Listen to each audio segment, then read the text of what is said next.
the stairs in the corner of the basement of the house half a block down the street from Jerry's bait shop. You know the place. Well, anyway, back then life was going swell and everything was just peachy! Except, of course, for the undeniable fact that every single morning, my mother would make me a big old bowl of sauerkraut for breakfast. Big bowl of sauerkraut! Every single morning! It was driving me crazy! I said to my mom, I said, "Hey, Mom, what's up with all the sauerkraut?" And my dear sweet mother, she just looked at me like a cow looks at an oncoming train. And she leaned right down next to me. And she said, "It's good for you!" And then she tied me to the wall and stuck a funnel in my mouth and force-fed me nothing but sauerkraut until I was 26 and a half years old. That's when I swore that someday I would get out of that basement and travel to a magical, faraway place where the sun is always shining and the air smells like warm root beer and the towels are oh so fluffy. Where the Shriners and the Lepers play their ukuleles all day long and anyone on the street will gladly shave your back for a nickel. Waka waka doo-doo, yeah! Well, let me tell you people, it wasn't long at all before my dream came true. Because the very next day, a local radio station had this contest to see who could correctly guess the number of molecules in Leonard Nimoy's butt. I was off by 3, but I still won the grand prize. That's right, a first-class one-way ticket to Albuquerque. Albuquerque. Oh, yeah. You know, I'd never been on a real airplane before, and I gotta tell you, it was really great. Except that I had to sit between 2 large Albanian women with excruciatingly severe body odor, and the little kid in back of me kept throwing up the whole time. The flight attendants ran out of Dr. Pepper and salted peanuts, and the in-flight movie was Biodome with Pauly Shore, and oh yeah, 3 of the airplane engines burned out. We went into a tailspin and crashed into a hillside, and the plane exploded in a giant fireball, and everybody died! Except for me. You know why? 'Cause I have my tray table up, and my seat back in the full upright position. Have my tray table up, and my seat back in the full upright position. Have my tray table up, and my seat back in the full upright position.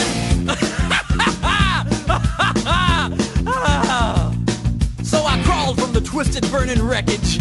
I crawled on my hands and knees for 3 full days, dragging along my big leather suitcase and my Garmin bag and my tenor saxophone and my 12-pound bowling ball and my Lucky Lucky autographed glow-in-the-dark snorkel. But finally I arrived at the world-famous Albuquerque Holiday Inn where the towels are oh so fluffy and you can eat your soup right out of the ashtrays if you wanna. It's okay, they're clean. Well, I checked into my room and I turned down the AC and I turned on the Spectravision and I'm just about to eat that little chocolate mint on my pillow that I love so very, very much when suddenly there's a knock on the door. Well, now who could that be? I say, who is it? No answer. Who is it? There's no answer. Who is it? They're not saying anything. So finally I go over and I open the door and just as I suspected, it's some big fat hermaphrodite with a flock of seagulls haircut and only one nostril. Oh man, I hate it when I'm right. So anyway, he burst into my room and he grabbed my lucky snorkel and I'm like, "Hey, you can't have that! That snorkel's been just like a snorkel to me!" And he's like, "Tough." And I'm like, "Give it!" And he's like, "Make me!" And I'm like, "Okay." So I grabbed his leg and he grabbed my esophagus and I bit off his ear and he chewed off my eyebrows and I took out his appendix and he gave me a colonic irrigation. Yes, indeed, you better believe it. And somehow in the middle of it all, the phone got knocked off the hook. And 20 seconds later, I heard a familiar voice. And you know what it said? I'll tell you what it said. It said, "If you'd like to make a call, please hang up and try again. If you need help, hang up and then dial your operator. If you'd like to make a call, please hang up and try again. If you need help, hang up and then dial your operator." In Albuquerque, Albuquerque. Well, to cut a long story short, he got away with my snorkel. But I made a solemn vow right then and there that I would not rest. I would not sleep for an instant until the one-nostriled man was brought to justice.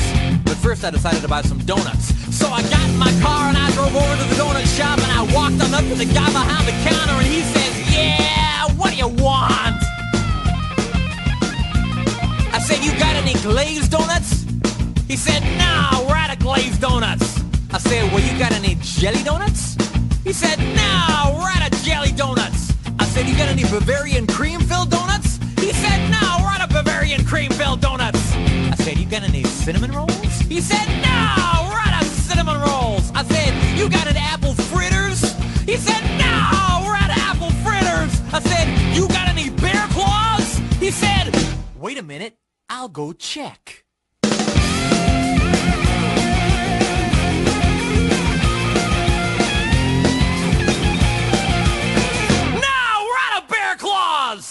I said, well, in that case, what do you have? He says, all I got right now is this box of 12 starving, crazed weasels. I said, okay, I'll take that. So he hands me the box, and I open up the lid, and the weasels jump out, and they immediately latch onto my face and start biting me all over. Oh, man, they were just going nuts. They were tearing me apart. You know, I think it was just about that time that a little ditty started going through my head.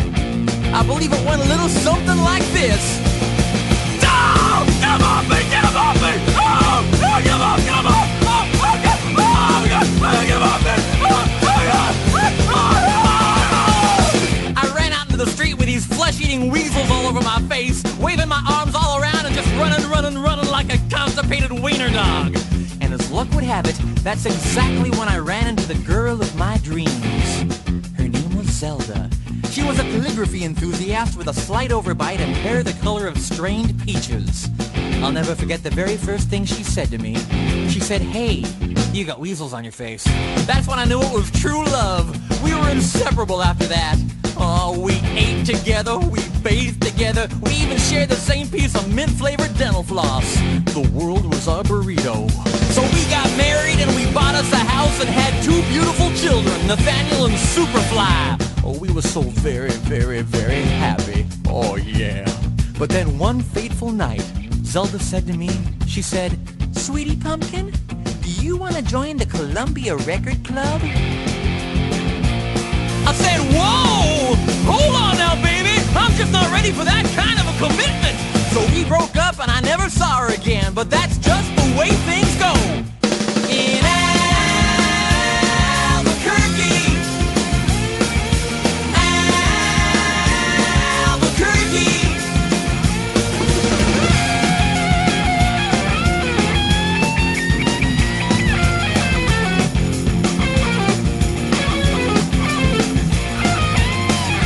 Things really started looking up for me because about a week later, I finally achieved my lifelong dream.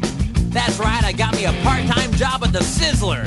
I even made Employee of the Month after I put out that grease fire with my face. Oh yeah, everybody was pretty jealous of me after that. I was getting a lot of attitude. Okay, like one time, I was out in the parking lot trying to remove my excess earwax with a golf pencil when I see this guy Marty trying to carry a big old sofa up the stairs all by himself. So I say to him, I say, hey, you want me to help you with that? And Marty, he just rolls his eyes and goes, no, I want you to cut off my arms and legs with a chainsaw. So I did. And then he gets all indignant on me. He's like, hey man, I was just being sarcastic. Well, that's just great. How was I supposed to know that? I'm not a mind reader for crying out loud. Besides, now he's got a really cute nickname, Torso Boy. So what's he complaining about? Say, that reminds me of another amusing anecdote. This guy comes up to me on the street and he tells me he hasn't had a bite in 3 days. Well, I knew what he meant, but just to be funny, I took a big bite out of his jugular vein. And he's yelling and screaming and bleeding all over, and I'm like, hey, come on, don't you get it? But he just keeps rolling around on the sidewalk, bleeding and screaming, ah! Ah! Ah! And I'm completely missing the irony of the whole situation. Man, some people just can't take a joke, you know? Anyway, where was I? Kind of lost my train of thought.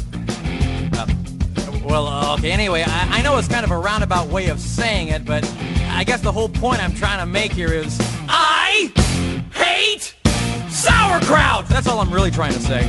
And by the way, if one day you happen to wake up and find yourself in an existential quandary, full of loathing and self-doubt and racked with the pain and isolation of your pitiful, meaningless existence, at least you can take a small bit of comfort in knowing that somewhere out there in this crazy old mixed-up universe of ours, there's still a little place called Albuquerque.